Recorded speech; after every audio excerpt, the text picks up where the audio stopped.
Alright guys, just back at it. It's just after a New Year's and back working on the Seaplane. I've actually got, I'm waiting on some bolts for the gearbox or belt drive.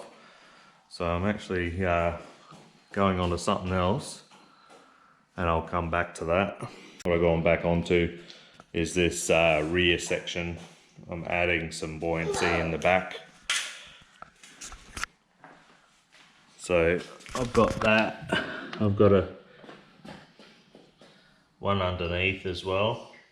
So it's going to be a V hull bottom, basically starting from the top of this step here. Just so you can see in this picture here that it's bit tail down. So what I'm trying to do is lift that tail back up, and I want it sitting really nice and level in the water. So this mod here is what I'm doing.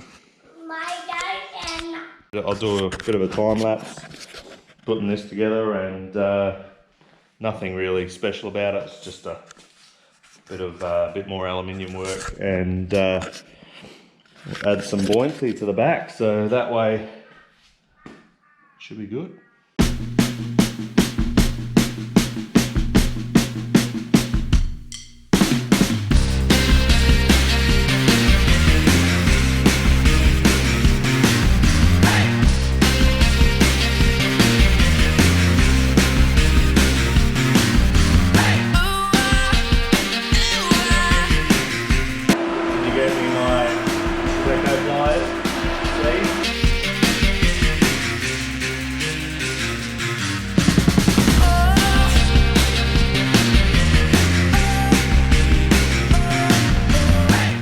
Alright guys, back at it for another weekend. So we're just working on this back section of the hull. The addition to the rear hull. So I needed some more volume in the rear to allow it to float level where I wanted it. So submerged volume is what I'm looking at.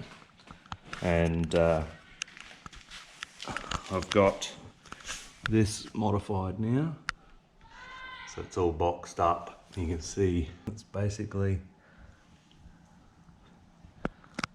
the addition.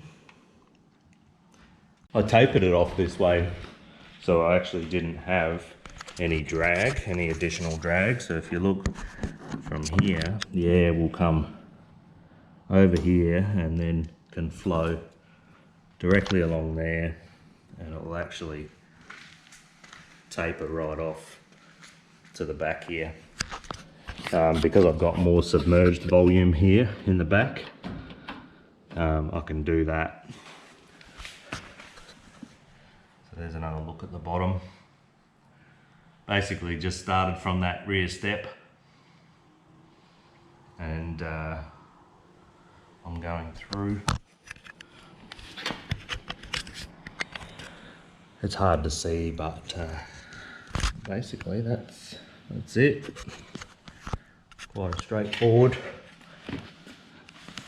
addition to the back. So it's all Clecco together. It hasn't just ready for deburring riveting.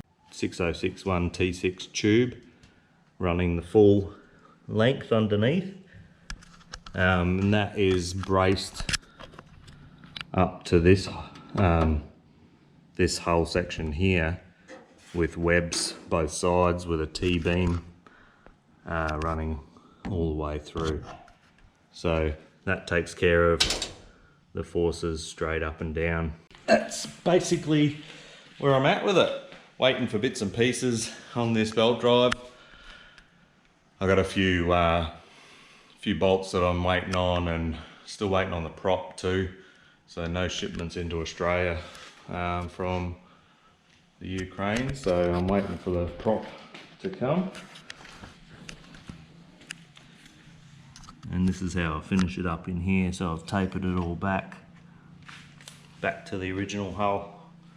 It'll all be glued and riveted.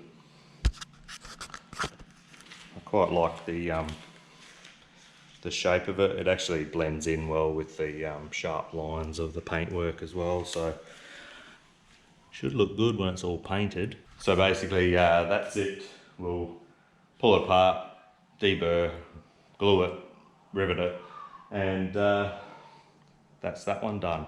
Then it just needs to be painted again, chuck it in the water, float test it, see if it gives me the desired result.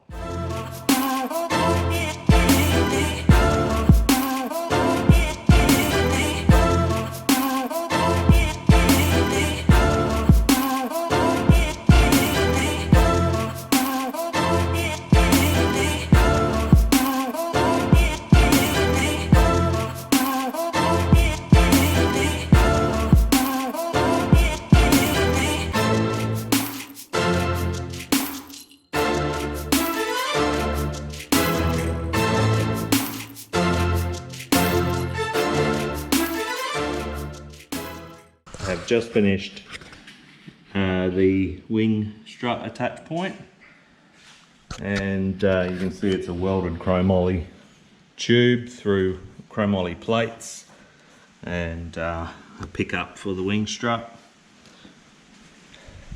Plus you can see the bottom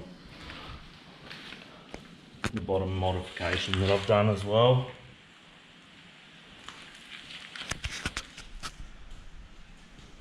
Alright guys, so this here is simulating the wing trailing edge. So this is the pivot point where it's going to pivot. It's pivoting down on my new strut bracket that I've just made. So there isn't going to be a strut to the back trailing edge, it'll be on the main spar, but it gives me an idea as to how it's going to operate. Make sure it clears the tail and everything like that. So that's the angle of it. I'll pull it out and hopefully you can get an idea on how it's going to work.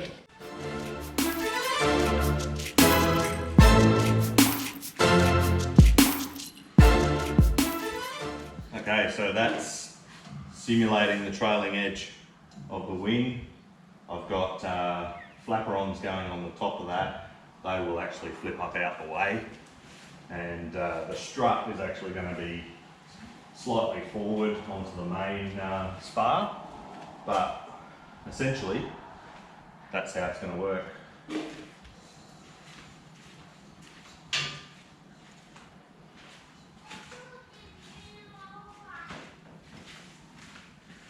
Alright, I'm going to wrap this one up here. Thanks for watching, and we will catch you on the next one.